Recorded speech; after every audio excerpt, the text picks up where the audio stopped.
And okay, so we are recording here. I want to welcome everybody to the June 2019 speaker series. Today we have an excellent presentation for you. It is the Geospatial Technology Use at the Texas State Emergency Operations Center. This is part one of a two-part series, and we'll explain that shortly. We'll get to Scott. Okay, so the Geospatial Technology Use at the Texas State Emergency Operations Center. The Texas General Land Office is the oldest state agency in Texas and was formed to determine who owns what land and where after the Texans and Tejanos won independence. So GIS, geospatial systems, are critical operational technology for all aspects of emergency management. And so today we have three of the top GLO personnel presenting for us. We have Chase Winburn. Chase Winburn is the safety officer and emergency manager for the Texas General Land Office. He's assisted in a variety of emergency safety responsibilities with GLO for over 15 years, and he'll be talking here shortly, leading off this presentation. We have Scott Friedman. Scott Friedman received his bachelor's and master's degree in geography from the University of Texas at Austin, and he has been with the GLO since 1991 and is a known GIS leader across the state of Texas. And we have Jeff Perkins. He also earned a bachelor's degree from University of, also he won from Texas State University in geography.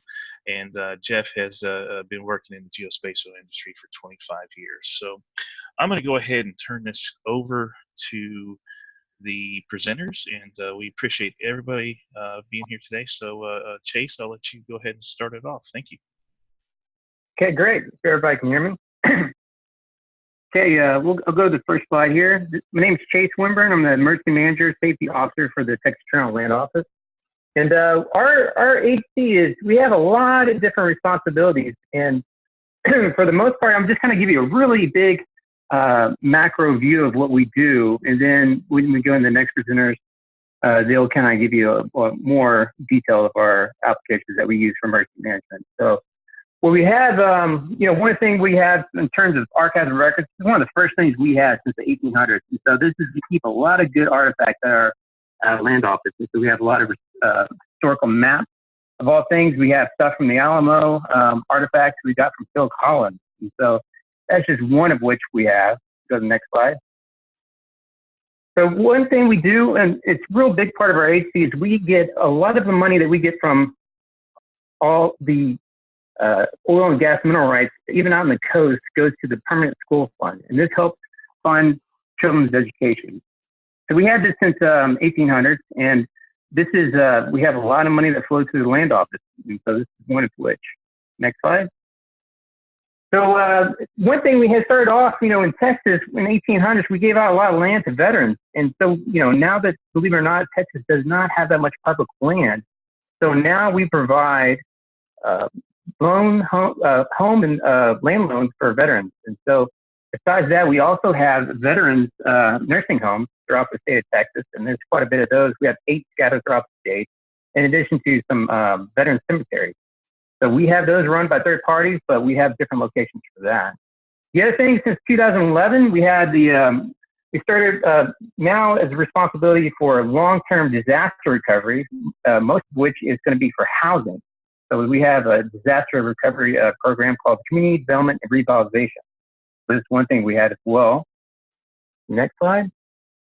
So this one thing, if you want to learn more about that in terms of what we do for our disaster recoveries, it's mostly for housing assistance, short and long term.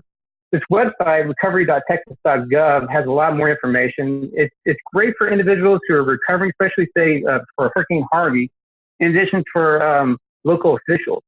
The one thing we're going to do, and is now mandatory for the Texas General Land Office, is provide this information prior to hurricane season.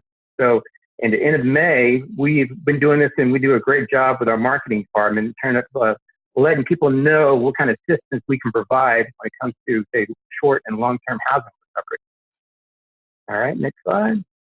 So one thing since the 1980s, it's a little-known program that we have as well. And what we do is we do have Adopt a Beach, and this is where you might see some kids out in the Boy Scouts picking up on Saturday morning, stuff like that. We've done this since the 80s. We had, I believe, the Land Commissioner Gary Morrow started this off. And this is a great program that if you want to know more about volunteer opportunities, you can go to our Adopted Beach or just Google that and see that as well. Let's see what else we have. Next slide. So the main thing that we do when it comes to emergency operations is our oil spill and prevention for the land office. So what we do is we have offices throughout the state of Texas, about 5 up and down the coast, and we're now designated as the lead agency for any oil spill along coastal waters. If it's inland, it's the Texas Commission on Environmental Quality, but for us, we monitor all oil spills along the coastal waters, and so it's a 24/7 program. So the next slide I'm going to show you.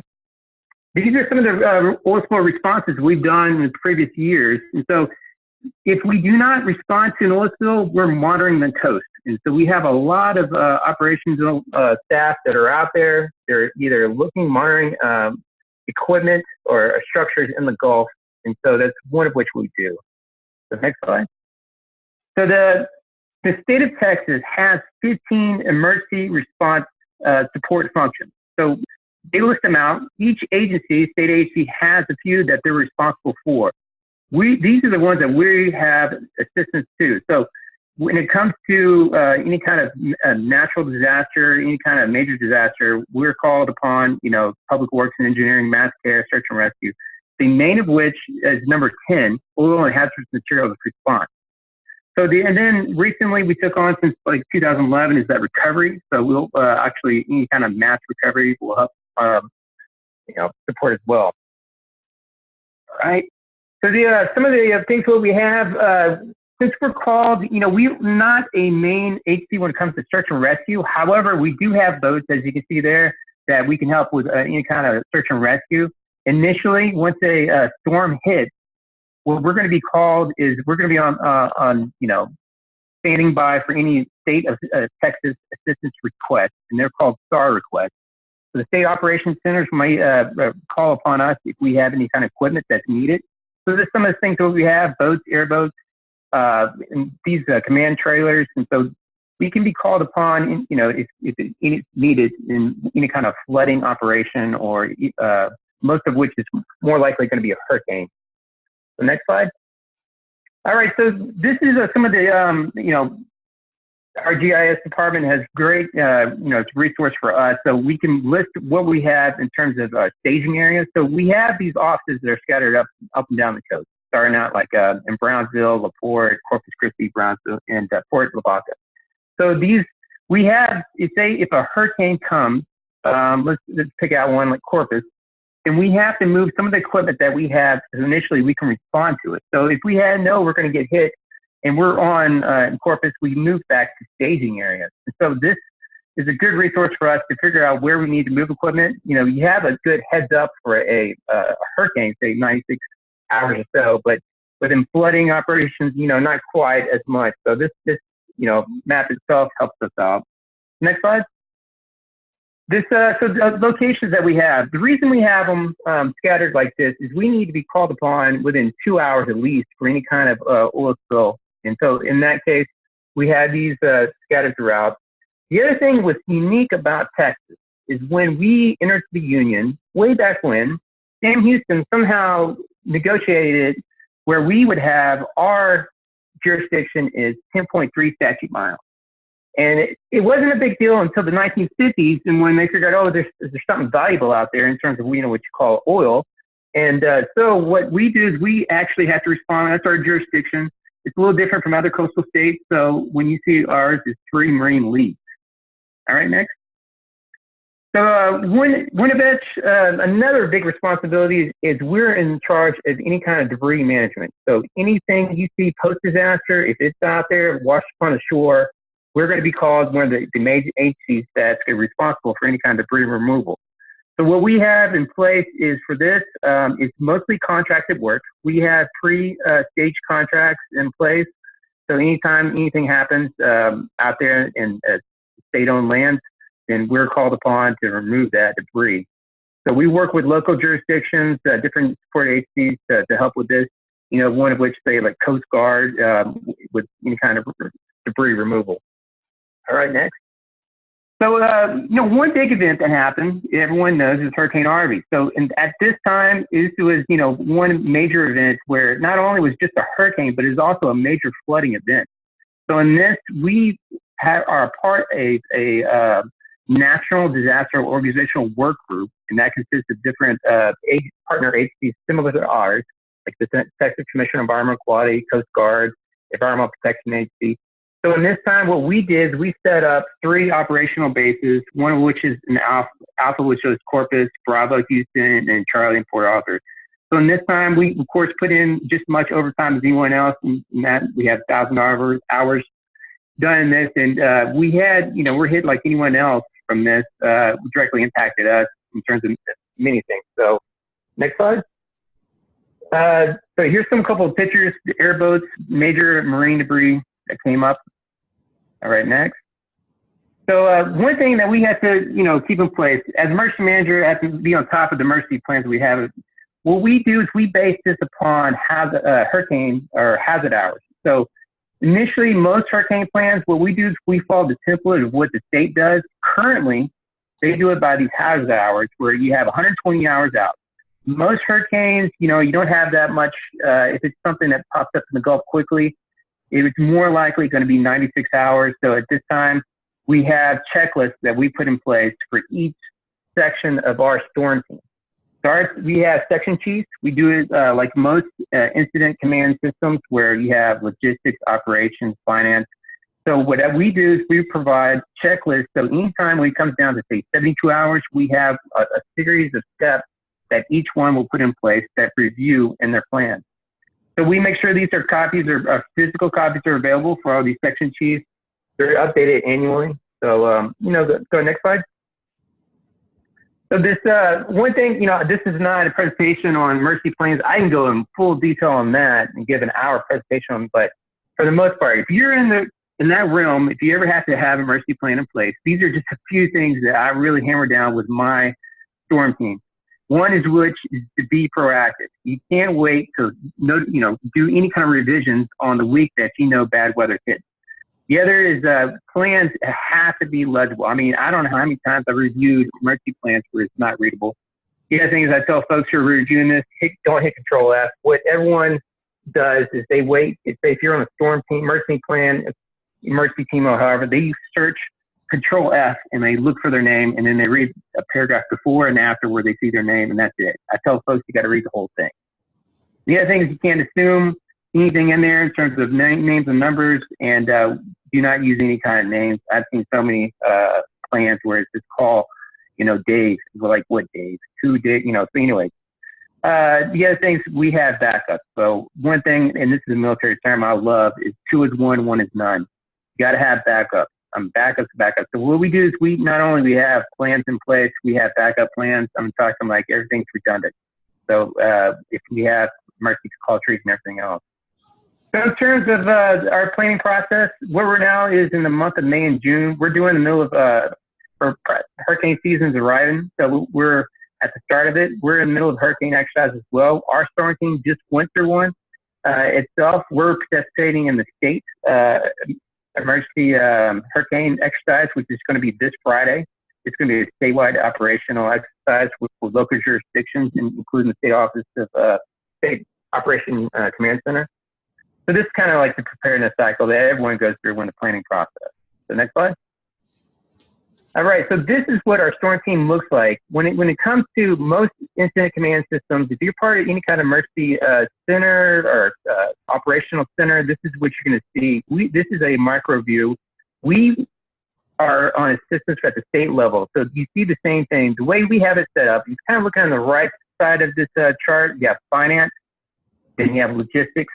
So finance, this is just as critical as important as anything. They have to be involved prior to the storm and after the storm. It is very helpful for these folks to know what's going on because they're the ones who help when it comes to reimbursement. So we have people working with grants for FEMA and everything else. Logistics, this is where we're going to have most of the where we have assets in place to make sure we know we have when emergency happens.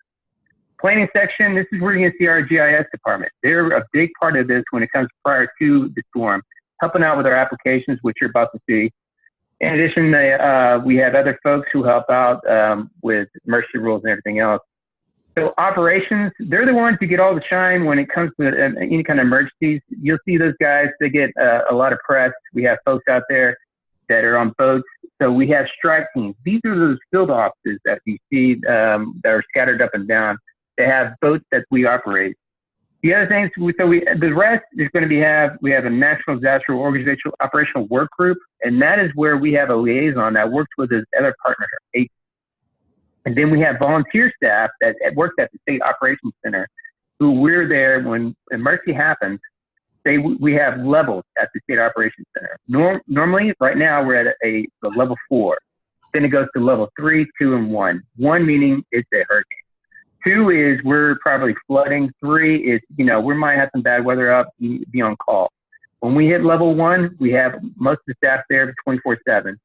So as my job as emergency manager is to kind of coordinate all this together, as you can see, and just keep everyone informed, including our public information officer and the legal staff. So what we do now is, next slide, is leave it to the GIS department and let them give a little more about the tools that we use in terms of emergencies. Great, thanks, Chase. This is Scott Friedman, Director of GIS here at the Land Office. That was a great overview of emergency operations at our agency, and now I'll just go into a little bit more about what our team does specifically.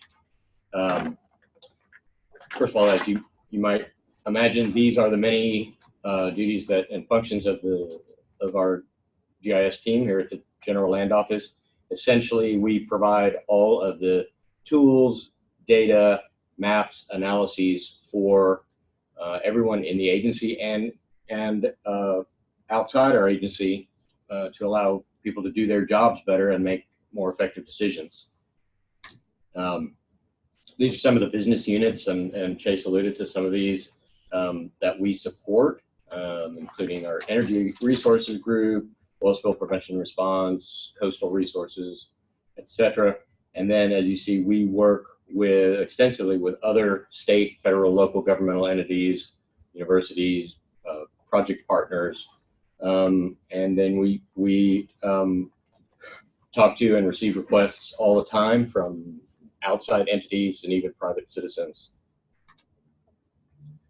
So as Chase mentioned, at the top of the list for GIS support related to emergency response in the agency is our GLO storm team. And the major tool, other than all of the data and analyses and other maps that we provide, the main tool, sort of our operations dashboard for the storm team is our storm viewer, State Operations Response Mapper. And these are some static slides. We'll switch over to a quick live demo in just a second. But essentially, it allows us to see where an event is predicted to occur or has occurred, and allows decision makers to determine what GLO assets are in the area affected. And assets include not only offices, personnel, equipment belonging to the GLO, but projects that we have funded all up and down the coast through our various funding mechanism of grant programs, the Coastal Management Program, Coastal Erosion Response Program, etc. Let me go back here and switch over to our live demo, and I'll kick it over to Jeff Perkins, one of our senior GIS analysts here on the team. Yeah, through the storm viewer. And I'll just give you a quick demo and maybe take some questions thereafter. But again, as Chase and Scott alluded to, this is a State Operation Response Mapper. The idea here is to give an overall dashboard view of the situation, the current situation. So for example, Some of the icons of which we have are assets. So for in this instance here, we have the trucks. These are some of the response trailers that we have spread out throughout the state. During an emergency operation, or in the event of an actual hurricane, we can actually from this dashboard we can make better decisions on where to move those resources. And those resources are like, for example, ATVs, trucks, boats, as well as boom, and boom in the sense of being able to apply booming strategies to contain the oil. And so again, that's what this overall situation viewer is doing for us.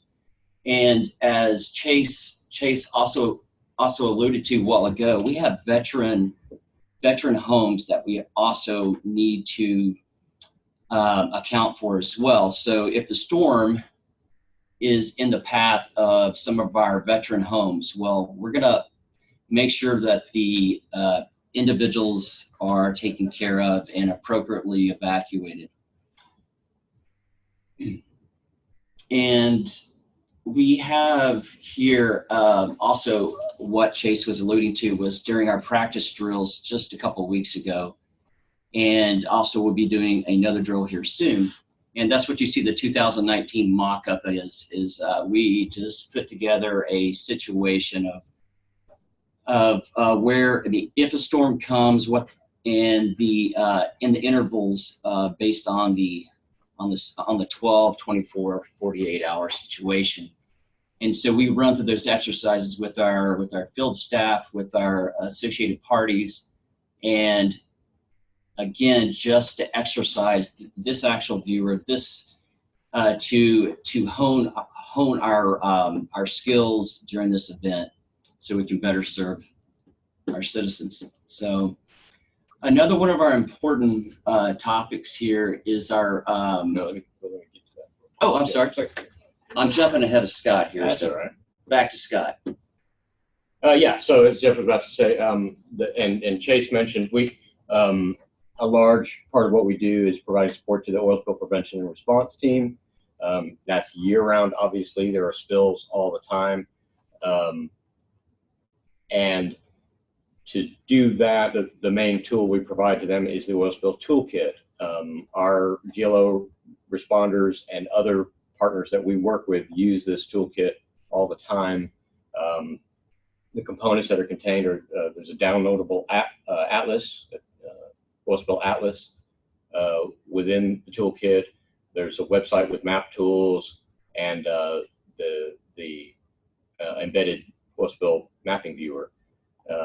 These are screenshots of the toolkit. Within the toolkit, it contains a tremendous amount of documents, but including geographic response plans, data such as boat ramps, abandoned sunken vessels, etc. And let's just switch over to the live demo of the toolkit. All right. So our oil spill toolkit, it's actually made up of, I guess, 3 different components, you could say. And the idea behind this is that we have a downloadable version in the event that we don't have bandwidth, perhaps doing some pre-planning, which will allow you to print out maps, to view contingency plans, and also better plan for relating to what environmental factors that are within the area of being destroyed or what have you, but for lack of a better word. So again, there's kind of 3 different parts to this. The oil spill toolkit itself is just a web page, and going to our site glo.texas.gov, you can navigate there through our page, but you will end up here. And again, this is just a web page, and the downloadable version of this application is a PDF form, but it operates much like a web page. So again, the whole purpose of this is we have a solution in the event that we don't have bandwidth, or if we don't have electricity, at least that, you know, we can get these maps printed up and put on a wall, you know, in the operations center or what have you. Many years back during Hurricane Ike, that was pretty much how we were operating at that current time. Is just pretty much the old way, printing maps, putting them up on the wall, and making decisions thereafter. So the second part of this application is the interactive web page, which is this part right here, and one could actually navigate there by going to our GLO site here and going to land under GIS Maps and Data. Here is our application here. And so this really helps assist our oil spill response team in making critical decisions on what assets are being affected. Assets in the sense of environmental factors, human factors, and being able to make better decisions quickly. And so, for example, I'm just going to give you an idea of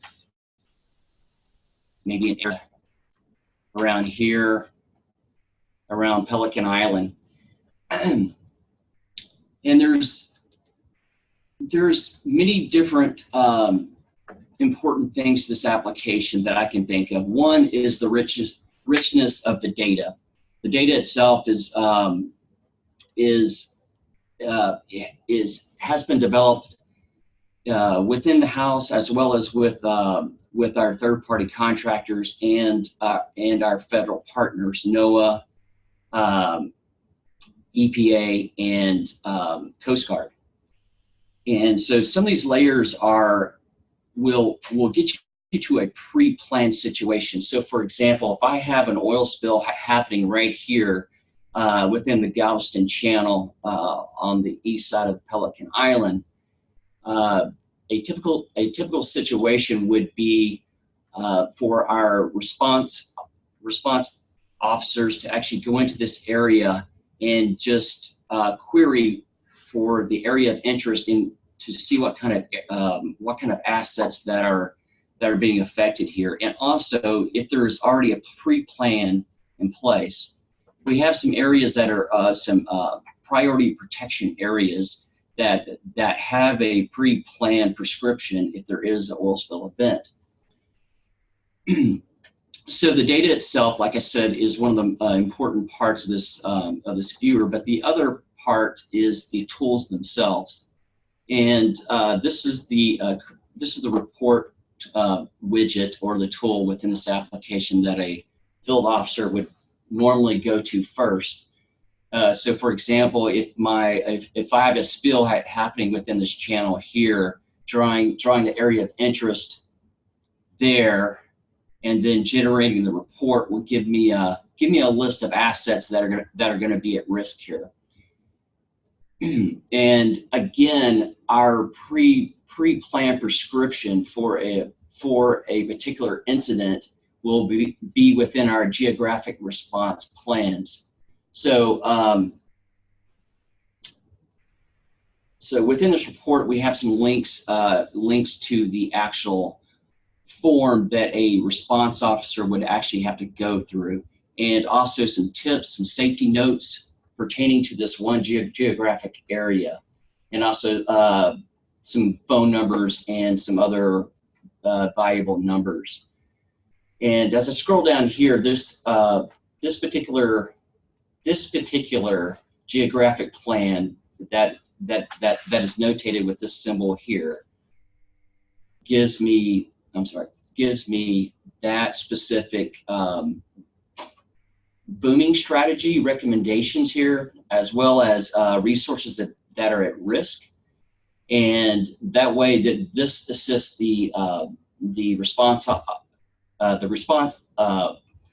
officer within the field to make those critical decisions promptly. And also work with our third-party cleanup consultants during that time, or the responsible party. And another key feature to this is our just a quick export or a printable version of this. I like to do this to a landscape just because there's so much data involved here. And as this report is going to generate the actual map, again, we have a priority protection areas that I drew out within my area of interest here. And there happens to be two different priority protection areas. There is a geographic response plan, which I just went over, and also some of the sensitive shoreline areas here. These particular codes are a standard pertaining to the environmentally sensitive index shoreline type produced by NOAA. So these values that actually have some meaning to the response officers and the biologists working with the current spill or the current situation. Also, other critical things are to know what environmental factors that are involved here, what biology that is, or critters or fauna or crustaceans that are being affected by this particular event. We work in conjunction with NOAA to standardize of all the data so that we're all on the same page, and so that we have a same strategy, a same method to approach the identity of the species or the actual habitat. And that's what these numbers are referring to here, that this is a particular species that lives in a certain area and its behavior during certain times, and as well as their migrational times that they may be within this specific spot. And to move forward, there are some other things here like the reptiles and all the invertebrates that will be affected based on the area of interest that I drew pertaining to such spill. So there's also some other things involved here, like the human things that are going to be affected here. For example, like facilities, or if there's boat ramps involved, or if one of the most critical things that I often like to emphasize is the transportation mechanism that is taking place within the coast right here. The intercoastal waterways are very critical for Texas, for the Texas economy, if not the world, because of all the import exports going out of the Houston Ship Channel and Galveston Island. So these waterways are pretty critical to remain open 24 hours a day, 7 days a week. So great. Thanks, Jeff. That's all I got. Okay. Good. All right. And going back to, I can wrap this up fairly quickly, just touch on a few more points, and we'll have a few minutes for questions. Another business unit interagency that I mentioned before is our Coastal Resources Program. They're a large part of our storm team, responsible for line of vegetation assessments, debris cleanup, monitoring all the coastal projects that are being funded. Yes, and our as well as our community development and revitalization program.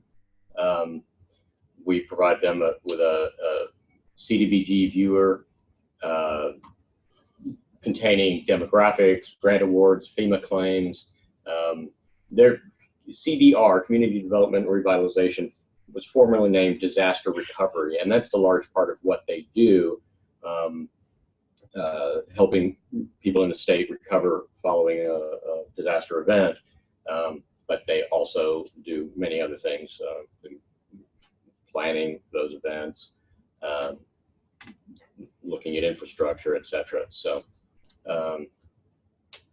we provide tools for them, and then as well as what Chase and Jeff mentioned with the STAR requests, the GIS team provides staff to work at the TDM State Operations Center whenever they're activated for an event, hurricane, flooding event, etc. Jeff mentioned our GIS page. This is the link to our page, which houses all of our online mapping viewers, as well as GIS data for download. So all of our authoritative data sets are housed here on this page. And we partner with other entities such as TNRIS. We're working with them currently to help develop statewide address points and land parcel data sets. And our layers are hosted on their new data hub. So check that out. And that's essentially it from the GIS side. Okay, Scott. Let's see. I want to go ahead and try to take some questions right now. So I'm actually trying to unmute Chase. Do you see him still on? He was logged in with a number. I just wanted to make sure. I think it was this one. Chase, are you still with us?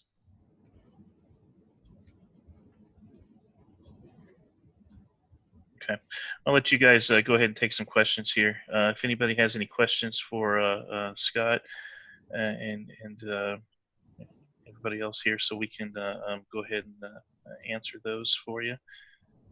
Chase, Scott, and Jeff to take some questions. Let's see here. Are these response maps offered as a map service for us to drop into our own environments? Yes and no. I guess I'm unmuted at this time. Can you hear us? Yeah. So yes and no. You're currently looking at 100 and something layers. So, some of which these layers are coming from our websites. Some of these layers are coming from other websites. It really just depends which layer that you are referring to. But we do have an API exposed to the public. It does have limited data. We're trying to. We do serve a lot.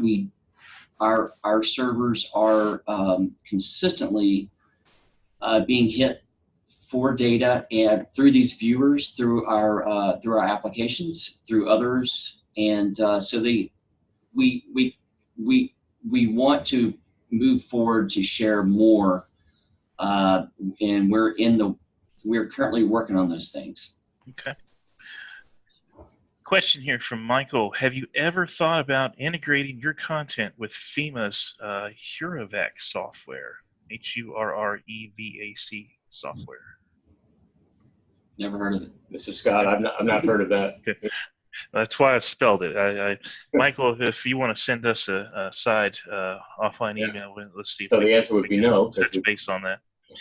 So yeah, let's see here. We've got Ileana just mentioned that TNRIS now has 220 counties of parcel data on the data hub. So she's very excited about that one. So thanks, Ileana. Oh yeah, absolutely. Let's see here. Do any GLO apps perform live tracking of assets like emergency response vehicles? No, not currently. Not like logistics or tracking in the true sense of like a trucking, like vehicle tracking or like, I don't know, human tracking. But we do. But with that said, much of our data, our field officers are developing the data in the field, and it's being pushed directly to these viewers in some cases. So, but to specifically answer your question, no, we are not using tracking. Right, and that is one thing I sort of glossed over, that we support and enable and train our field staff, coastal, oil spill, et cetera, uplands, energy inspectors to use the ArcGIS collector app and collect data in the field and push data up to our AGO and to our viewers. Okay, very nice. Eric has a question here for you. Do you incorporate GeoEvent server for mobile assets during emergencies? No, I mean, no is the answer Okay. to that question. Okay. Well, if anybody else has a question out there, let's go ahead and put it into the chat window. We've got a little bit of time here. One question I do have for you all, and since I'm actually a little familiar with this particular project and what you guys do, how often do you update the resources? I mean, so it's an ever-evolving type environment. Just curious. Yeah, it highly depends on what data you're talking about. If you go to our GIS page, it varies by data layer. Essentially, I mean, there are energy layers and others that are being constantly updated. Sure. It's one like the biological sensitivity index. I mean, that thing is. You would know about that, huh, Brian? You and I worked on that for some time. We did. I just was curious because I mean, just the time I spent on it, it was just a ever evolving, with storms and everything changes. The biological data, I mean, probably annually at best, right? So. Depending on the funding, and also depending where. So, majority of the time the funding is based off of upper coast or lower coast. So trying to keep those in sequence, the data itself, the integrity of the data, and the quality of the data, trying to keep those aligned is always very challenging, as you know, Brian. Yeah, absolutely. Well, we've had some great questions, and it's been a great presentation. We'll get this put up to our. There's one more question, Brian. There is, yeah, I saw that. So, Scott, if you don't mind, since we did this as a part 1, part 2 series, could you elaborate and maybe highlight what we want to do on part 2 and when to possibly expect that? Right. Well, my understanding is that Mike Ouimet will be talking about DPS, the Texas Department of Emergency Management, which he's the GIS manager there, and the operations at the State Operations Center when that activates and gears up pre and during and post a storm event or flooding event or fires or whatever it is. So I'm just that's what the second part of the talk will be. We figured he's got a lot of information, and so we figured probably best to split it up. Absolutely, yeah.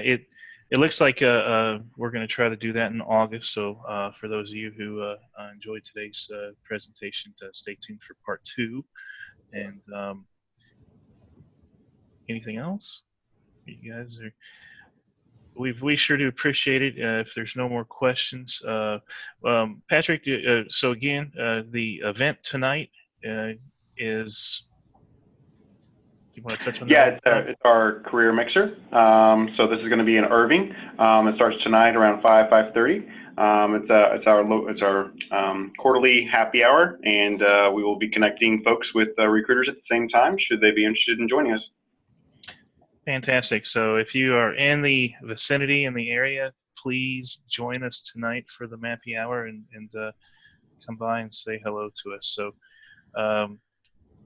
everyone, we really appreciate you attending today and speaking. Chase, Scott, and Jeff, just really appreciate it. Fantastic presentation. So if there's no more questions here, I'm going to go ahead and end it, and we'll see you guys in August. And again, thanks a whole lot. Thanks. Okay. Take care, everyone. Have a good rest of the day.